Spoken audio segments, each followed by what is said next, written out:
Quest to Succeed, Chapter 19. Apart from thinking about his village and the villagers, Jay continued to teach at Somanpur. The high school board results for the previous summer examinations were exceptionally good at his school.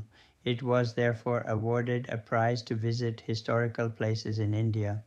The Indian Railways provided tickets for 15 students and 2 teachers. The students insisted that Jay accompany them on this educational tour, which was to last 20 days. The teachers and students would have to give up their Diwali holiday. Before starting the tour, Jay went to visit his parents in the village. He told his dad about the educational tour to central India. His dad expressed a desire to come with him to these beautiful cities and tourist attractions. Jay told him that he would not enjoy the company of young students. Moreover, a teacher's dad to come with students would not look nice. It could put restrictions on their movement. Jay's dad agreed with this argument. They thought it would be a clever idea to go on an excursion as a family at a later stage. Jay and his school team commenced their educational expedition during autumn season. They visited tourist places at New Delhi, Agra, Jhansi, in Uttar Pradesh, Gwalior, Bhopal, Indore, Ujjain in Madhya Pradesh, and Chittorgarh, Udaipur and Jaipur in Rajasthan. They transited through 4 states of India. They used to travel at night by train and visit tourist sites during the day. There was no problem for anyone.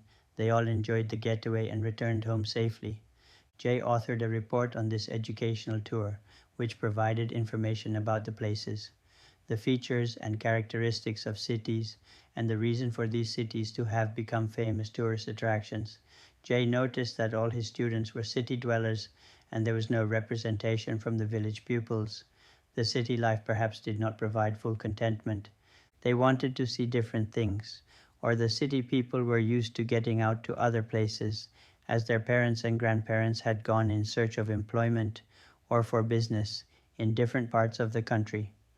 A substantial number of businesses in large cities like Mumbai, Bombay, Calcutta, Kolkata, and Delhi were owned and run by people from Rajasthan.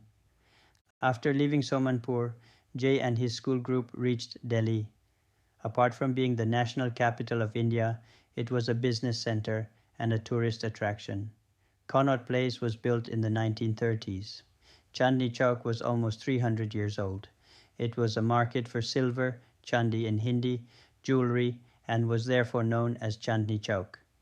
The famous Red Fort, Qutub Minar, it was also known as Ashok's Pillar, the Lotus Temple, and the zoo were main attractions. Jay's students visited all these places. They found food in Old Delhi very tasty and enjoyable. They did not stay there for long and left the same night by train for Agra. Since they reached Agra at midnight and had not booked rooms at a hotel, they squatted at the station, which was not liked by the railway station staff. In Agra they visited the Taj Mahal, which was built by Emperor Shah Jahan in memory of his wife Mumtaz. This building was constructed with white marble. It was considered as a symbol of love. A tourist guide told the story and significance of the Taj to students. They also asked their inquisitive questions and did shopping of models of the Taj. They visited the Agra Red Fort, which had some similarities with the Delhi Red Fort. Jay, his colleague, and students did not stay there for a long time. The same evening, they took a train to the other place on their itinerary. They had scarcely completed 50 miles journey from Agra when the train stopped. They peeped through the window of the railway compartment and saw a large station with blazing lights and beautiful decoration, casting spells all around. It was the dead of night. The nature was dozing, though it was not in sound sleep. The wind was stirring the trees and plants, producing a whispering sound. The chattering of birds was altogether mute. The moon was shedding its light. The beauty of nature provided a feeling of ecstasy.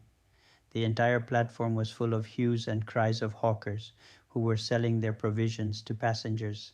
There were tea stalls in the middle of the platform. The school group decided to walk along the platform. 4 students stayed in the compartment with their luggage.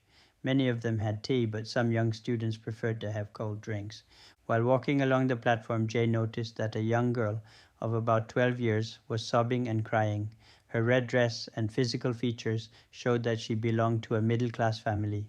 On an enquiry, it was discovered that an old woman had kidnapped her from a village, and she had sold the girl to two persons for substantial money.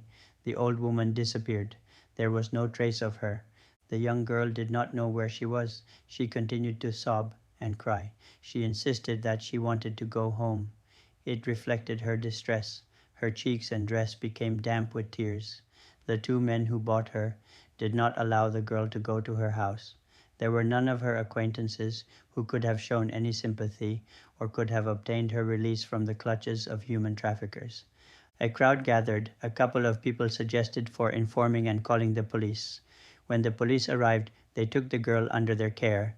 They asked her questions about her parents, the name of the village, and other details. The kidnapper woman and the men who paid for her vanished on seeing the police officers. One of the police was a woman constable. The girl was now in safe hands. It was time for Jay's train to leave the station. All students entered the compartment and sat down in their seats. Jay noticed that the old woman and the men who wanted to take the girl with them also entered the same compartment. He wanted to do something, but there was no way to inform the police about them. He found himself without resources. The train took speed and soon left the station. He simply uttered, "What a cruel world." In course of time, they reached Jhansi, a city in Uttar Pradesh. This city had wide roads. This area was also known as Bundelkhand. Jhansi Fort, the Rani Mahal, and the museum were popular visiting places. The museum had pre-modern Indian artwork from the 4th century BC. This city was famous for the bravery and chivalry of the Rani of Jhansi, the queen, who fought the imperialist British in 1857. Her husband had died of illness and there was no heir to the throne. She took the reins of administration under her control. When the British attempted to annex her kingdom, she preferred to give them a fight rather than to surrender the city-state. From Jhansi, the school group traveled to Gwalior, where they visited a huge fort and the Lascar Palace, which belonged to the Maharaja of Gwalior. The carpets at Lascar Palace were very thick. Jay had never seen such thick carpets at any other place. Apart from these buildings, the Maharaja built a 400-room house. Jay was surprised to see such a huge building and questioned why did he need such a big house. He did not have a large family. He could have built a school for the people of the city or built houses for the poor. It could have accommodated a small town, if not a city. The Maharaja was a rich man. He started a shipping company which provided employment to the public. Indore, a beautiful city in Madhya Pradesh, was the next visiting place. It was suggested that this was the cleanest city in India and had won awards for that. The magistrate of the city had taken responsibility for this purpose. Jay's school party enjoyed their visit. They went around to see the tourist attractions. The city of Indore was famous for cotton handloom industry. The students visited and watched carefully how weavers wove cloth. Street food was also famous there. The students and teachers enjoyed the food. The other tourist attractions were the markets and palaces. This city had famous temples. The Khajrana Ganesh Mandir, Annapurna Temple, the Gamadgiri Jain Temple, Kanch Mandir made with glass pieces, and Bada Ganpati Mandir were very popular. Saraf Bazaar, Jewelry Market, and the Rajwada Palace were also visited by the students and teachers. Rajwada Palace belonged to the Maharaja of Indore, who ruled the city-state before the state was amalgamated with the Union of India in 1948. Ujjain was the next place to visit. This was a city in Madhya Pradesh near Indore. It was a holy city. One of the 12 Shiva temples was located there. It has been suggested that some 5,000 years ago, Lord Krishna, the author of the Bhagavad Gita, studied there under the supervision of Rishi Sandipan. Maharaja Vikramaditya was a famous king of Ujjain. When he sat on the throne on the first day of Navratri, he started the Hindu calendar with Vikram Samvat, which was 57 years ahead of the Christian era, or AD. For example, the year 2025 AD would be 2082 Vikram Samvat, which was followed as their calendar year by the religious-minded Hindus. Sanskrit poet Kalidas was born in this city. He wrote his famous plays and poetry. Shakuntalam, Meghdut, and Raghuvansh were just a few books. This city was built on Kshipra River, which was considered as a holy river like the Ganga. Ujjain was, however, famous for its temples. People flocked to visit those temples. Mahakaleshwar Temple, Bada Ganesh Temple, Mahadev Temple, and Gopal Temple were of great architectural beauty and excellence. Khajuraho, another vising place in Chhatarpur district of Madhya Pradesh, was Jay's school group's next stop. It was not a city anymore. It had been deserted and destroyed over a period. It looked like a big village. It, however, had a collection of temples built over 200 years from the 9th century to the 11th century by the Chandolas, who were the main rulers in the medieval time in central India. It was not only the political capital of the Chandola kings, but it was also a cultural and religious city for the people of that region. When a king built a temple, his son would build larger and more temples in number. Altogether, they built 85 temples. Many of them were destroyed by the Muslim invaders. Only 25 temples survived, which are now World Heritage under UNESCO. The Khajuraho temples were also famous for their sculpture. This place was now recognized as the Museum of Temples. These were tourist attractions. No one prays in these temples, and there were no priests. Only museum staff looked after them.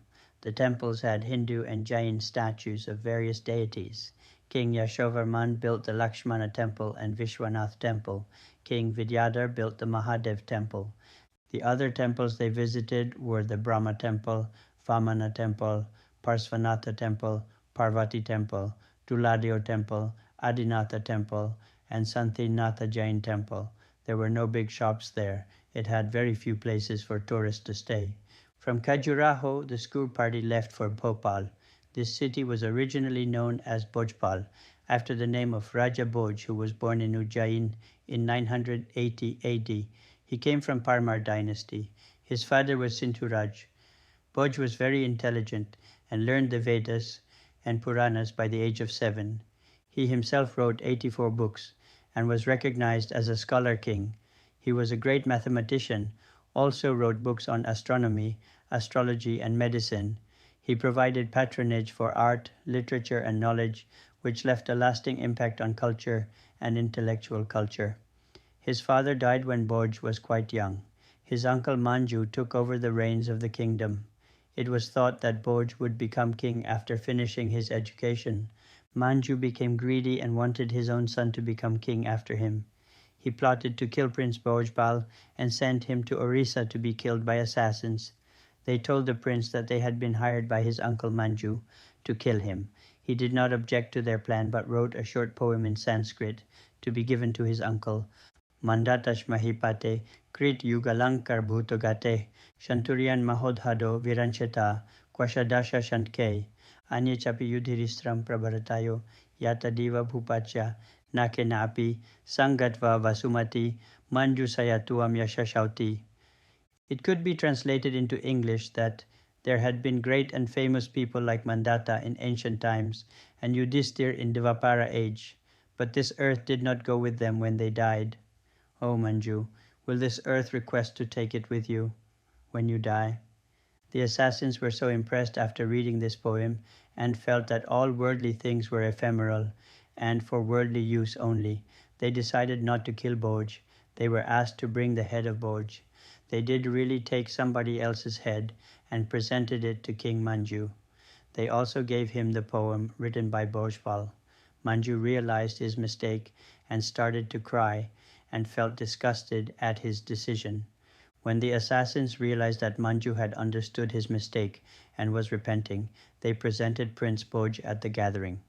Bhoj was crowned king when he was 15 years old. He ruled from 1010 AD until 1055 AD. He built a new city, Bhojpal, not far from Ujjain. He continued his patronage for education and culture and built many temples, including the Saraswati temple. Jay's school students have read a great deal about Raja Bhoj. his devotion to Hindutva, defending the Hindu religion, and his commitment to culture and education. In the 11th century, Islamic invasion had started in different parts of India. Raja Bhoj helped in defending the state of Kota in Rajasthan and restored the Hindu Raja by defeating the Muslim invaders.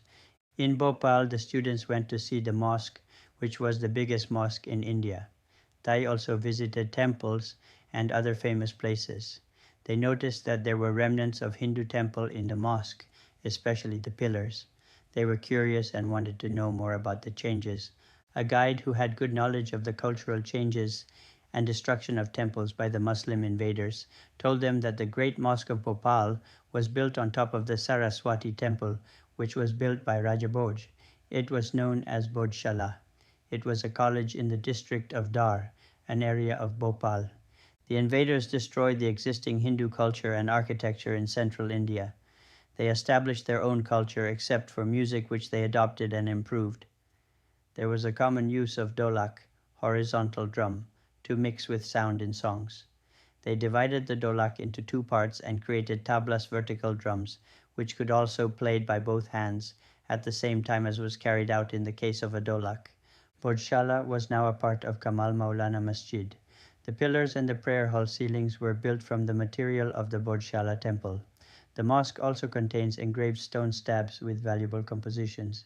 The Bhojshala or Saraswati temple was converted into a mosque in 1305 AD by Alauddin Khilji. The inscriptions in Sanskrit show that it was a temple. Khilji also killed 1,200 Hindu scholars and converted the campus into a dargah. In 1902, George Curzon, when he was the Governor-General of India, sent the Vagdevi's idol to the London Museum. In the precinct, there was also a large Havan Kund. The Architecture Survey of India, ASI, discovered inscriptions and statues of Hindu deities. The guide explained to students that it was a disputed place like the Ram Temple in Ayodhya, Shiva Temple in Banaras, and Krishna Janambhumi Temple in Mathura. These premises of Hindu temples were converted into mosques. Bhopal was now the capital city of Madhya Pradesh. It had the upper lake and the lower lake, Van Vihar National Park, which was the home of tigers, lions, and leopards. Raja Bhoj was a devotee of Lord Shiva, but he built temples of many other deities. The other attractions were the Birla Mandir, Vidyagiri cave temples, Gauhar Mahal, Regional Science Center, Kewa Dam and Fish Aquarium, Sanchi Stupas and Moti Masjid, the Bhimbetka Caves, Lakshmi Narayan Temple, Birla Museum. Bhojpur Temple was built by Raja Bhoj in the 11th century. Gohar Mahal, Rani Kamlapati Palace, was built in 1722 by other rulers. Bhopal had been a scene for filmmaking in 1960 for a Bollywood Hindi movie, Naya Daur, New Times.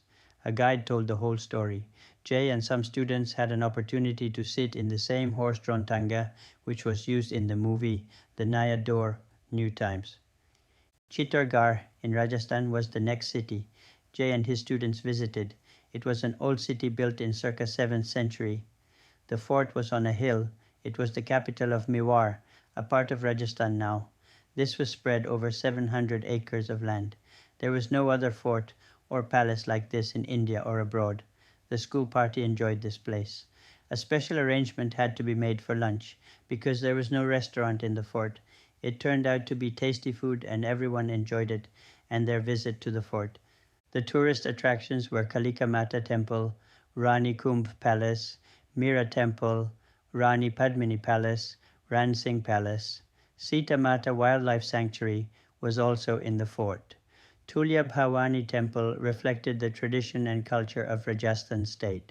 It was also of a great architectural beauty. Chittorgarh was famous for its history and past glory. Famous Maharajas ruled this city-state. They were great warriors and fought wars against the invaders, especially the Mughals in the Middle Ages. The Ranas moved their capital to a new city, which they built near the old one. White marble was used to construct the whole area. It was therefore known as the White Marble City of Udaipur. In 1559, Maharaja Uday Singh founded the city of Udaipur. It was set around the artificial lakes. The city palace overlooking Lake Pichola was a complex of 11 palaces, courtyards, and gardens. This palace was in the middle of Lake Pichola. The site of the palace and the lake was extremely inquisitive. The lake palace was like an island. Fatah Sagar Lake was connected to Lake Pichola by a canal. The other famous buildings were the Jagmandir Palace, Monsoon Palace, Ahar Museum, which had a collection of earthen pottery. A metal figure of Buddha was also visible in the palace. Jagdish Temple was dedicated to Lord Vishnu. Sahasrabahu Temple was also dedicated to Lord Vishnu. There was a wax museum within the vicinity. A Jain temple was located on the foothills of the Aravalli mountain, 22 kilometers from Udaipur. The palace was a 3-storied building. Before returning to Somanpur, the group also visited Jaipur, the capital of Rajasthan state. It had the Hawa Mahal, the air palace, which was quite large, the town square with Johri Bazaar, jewellery market, and Bapu Bazaar. Some students bought a few items from these markets. The food was good, but the party did not stay there for long, though they went to see the Amber Palace, which was on a hill. It had a famous restaurant. Some students wanted to have an elephant ride. The tourist authorities had suspended such a ride as there had been an incident when an angry elephant killed a passerby. It was, however, a wonderful experience of educational value to visit so many places in the company of a colleague and students from the school. All cities had their distinctive attributes and exclusivity. Some were quite old. Some had grown over the years, but none of them was a new modern town. These were all historical places. One thing was common in all of them. They had temples, Hindu temples, Buddhist temples, and Jain temples, and of course there were mosques and churches. The whole educational tour lasted 20 days. Jay, his colleague, with students returned to the school city. After a few days, Jay submitted his report about the tour to the headmaster, who read and circulated it among the Parents Teachers Association. There was a discussion among the students and at the Students' Union meeting.